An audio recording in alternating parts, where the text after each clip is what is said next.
Well,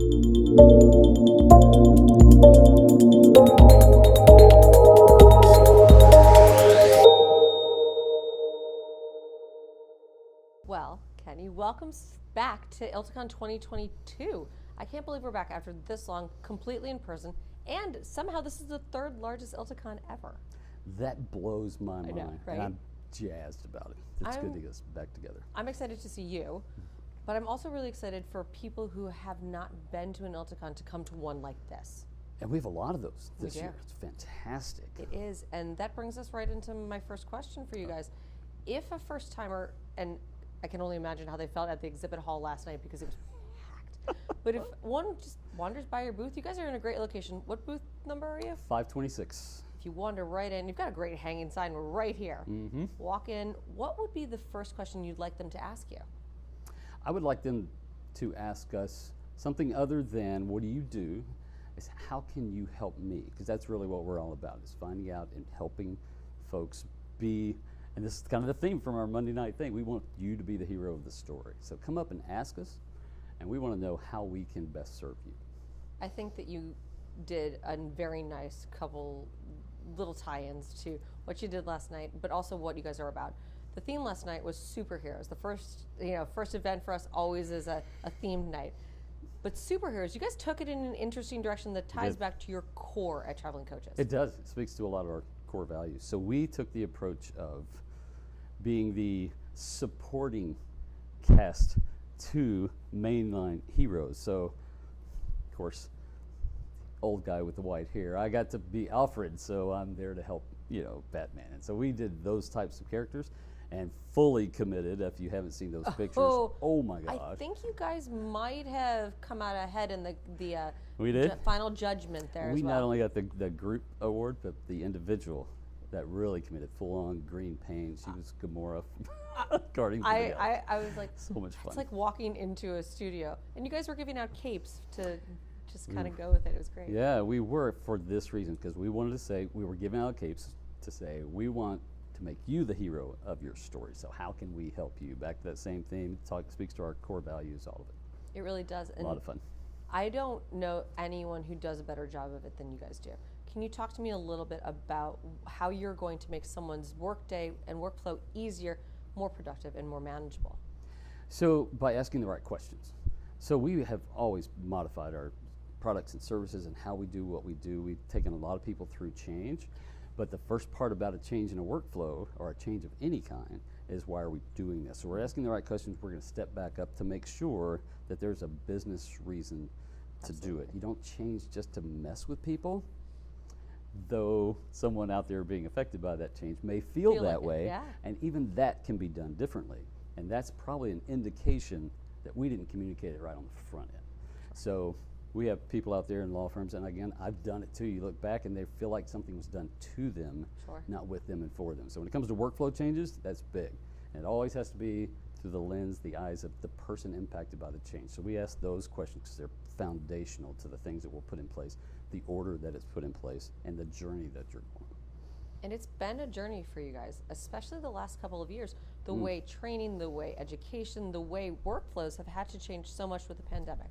Obviously coming out of that back into a hybrid situation, or even when people aren't in an office at all anymore. We've been remote for years, but it's hard. It's a change management. How are you continuing to innovate now? So we were impacted just like everybody else. Absolutely. We had the immediate overnight send everyone home, for those that weren't already remote workforce. But we went back to some core values.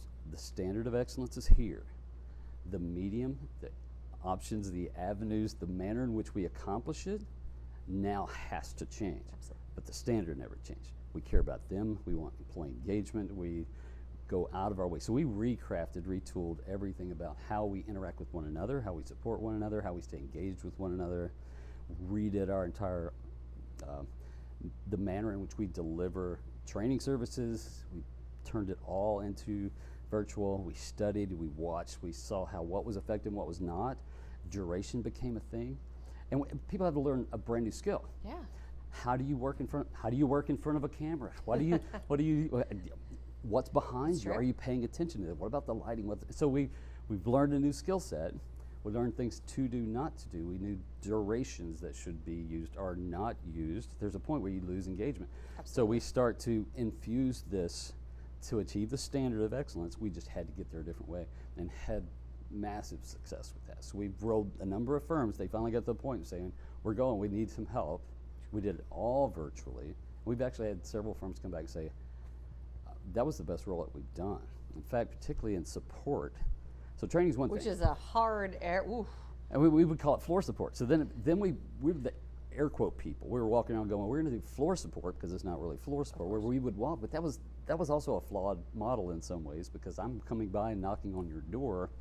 Do you need any help? Sure. One, that's the wrong question. Absolutely. So you need to ask, scripted questions to really get some, not closed questions, open questions. Engagement. But now, how do we do that in a virtual sense? So we created the push and the pull options for them to come and get help. They knew exactly how to do it, and we made sure that they knew what they needed to know to be productive on day one, even more so on day two, all the way through till they're ready to use this stuff. So that was our adjustment, and it all still comes back to our core values, our core competencies, and the standards that we had, and we just adjusted it.